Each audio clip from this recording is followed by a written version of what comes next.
Alright, what's up chaps, and welcome back to another Battle Brothers DLC overview. So, this week it's devblog 105 and 106. 105 is additions, changes. I think it's supposed to be additions and changes. Right. So, the update accompanying the upcoming Beasts and Exploration DLC will bring with it a host of minor additions and improvements. Each of these may not be big enough to warrant a blog post of its own, but together they make for a nice bouquet of things to look at. Let's do so this week. New settlement situations. We're adding a total of 23 new settlement situations. Oh look, there's a taxidermist. Ooh. Some of them will be linked to new contracts and new beasts terrorizing villages, but most of the new situations occur randomly for specific types of settlements and make for a more dynamic economy. Cities can have big fairs now. Mining towns can suffer cave-ins or discover particularly rich veins. Fishing towns can lose boats at sea or have their fishers return with full nets. Public executions and local holidays provide entertainment for the masses, and refugees during a late-game crisis put a strain on local economies. Settlements now rebuild their burned-down attached locations, thank fuck, such as outlying farms, by first gathering building materials and are willing to pay good coin for it. All of this means that opportunities to buy, sell, and hire may change over the course of a campaign. This is so good and so useful because I felt like with the current situations, it's almost always a bad one.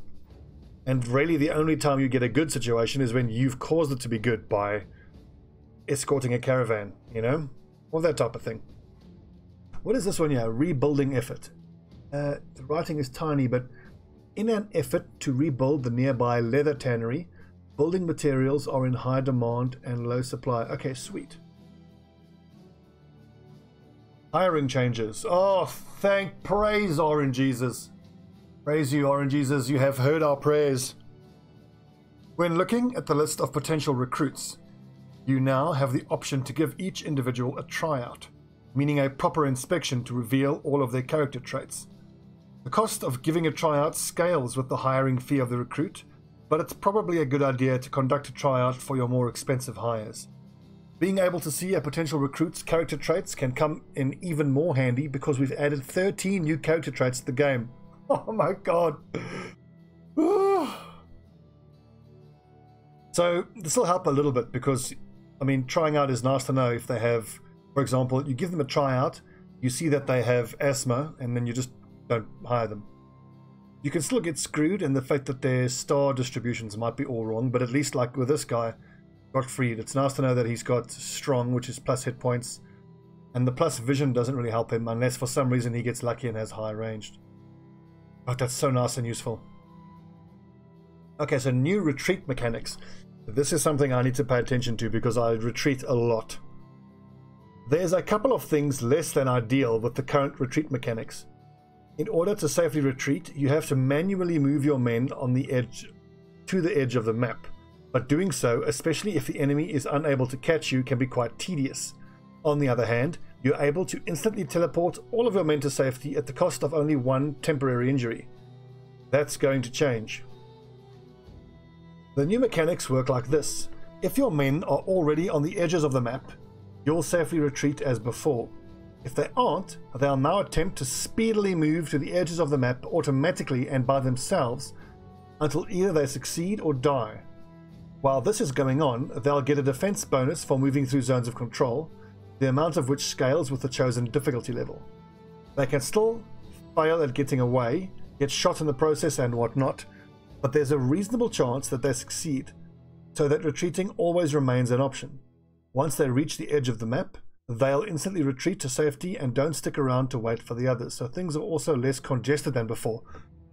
Oh, it's such a good quality of life change.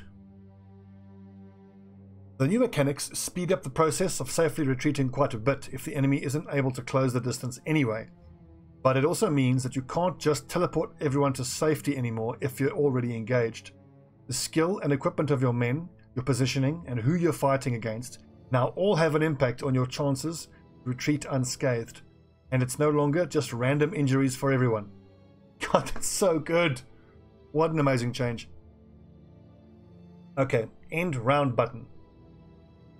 see that button below, clicking it or using the hotkey, and confirming your choice in the following dialogue will have all your men skip their turns for the current round. If you're just waiting for the next round, this can help speed things along. Very nice. Small thing, but very nice. And last but not least, improvements to AI. Adding new types of enemies with their own AI is a great reason to also revisit the AI of existing enemies.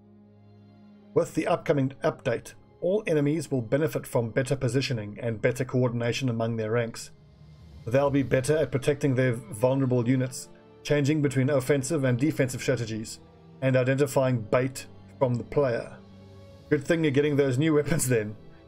That's going to be super interesting, because most of how I engage most of all the enemies is entirely dependent on my experience of using the old AI, so we're going to be in for some shocks, I think.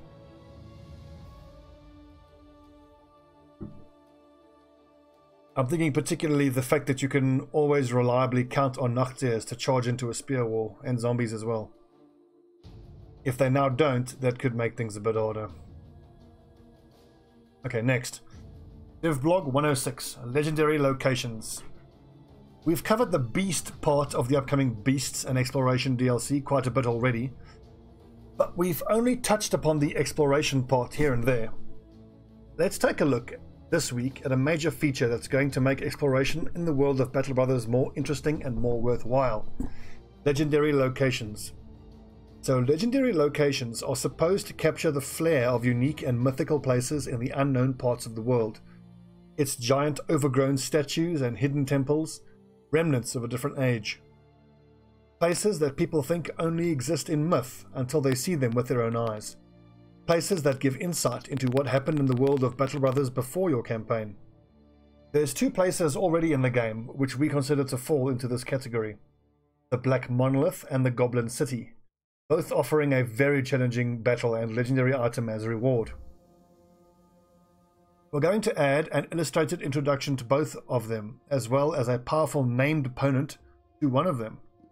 But more than that, we're adding a whole bunch of new locations, many of them more complex, scattered all across a world map that is about to become 25% larger in order to have sufficient room for exploration and hunting all of these new beasts. That's a small little throwaway line there, but the fact that the map is going to be 25% larger is consequential. Instead of just 2 legendary locations, you'll be able to find about a dozen now in every campaign. A dozen! Upon first approaching any such place, an event will be triggered. These events vary in complexity, and some will lead to epic battles, like with the Black Monolith, while others will give opportunity for peaceful exploration, interaction, and perhaps even puzzle solving. God, that's so cool. A couple of these legendary locations are intended as challenges only for very experienced mercenary companies and guarded by powerful creatures or armies, but most can be mastered at earlier stages of a campaign. As a general rule, the more distant a location from civilized lands, the more challenging it will be.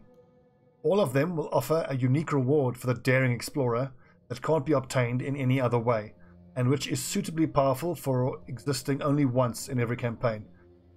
Oh god, I'm so hyped. Man, okay, so that overall I think means it's worth trying to be more aggro in the early game against these places. And like, even if you lose a few brothers, especially if they're crappy low level brothers, you're going to get a benefit that's going to help for the rest of the campaign. Oh, I can't wait. Okay, with exploration becoming more rewarding, we're also adding several new ambitions that focus on exploration, uncovering legendary locations and besting a legendary beast we have yet to reveal. And if you're looking to get paid for all this exploration business, you might be interested to learn that there's also a new exploration-themed contract coming together with a bunch more for a total of 10 new types of contracts in the Beasts and Exploration DLC. That's friggin' cool. Like if it's a cartographer map, for example, where it's like, you know, go out, discover places, go back, get paid. Oh, that's really cool. That's really cool! Ah! Ah!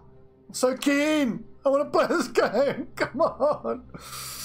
Oh, when is this DLC releasing? God! Okay, I need to end this video before I swell myself with excitement. God, we've got 2 more dev blogs to look at. Help and consumables, my personal favorite. Okay, when we come back, we'll look at those 2. Thanks for watching, friends. I hope you aren't all suffering with excitement the way I am. Oh, God. Release already.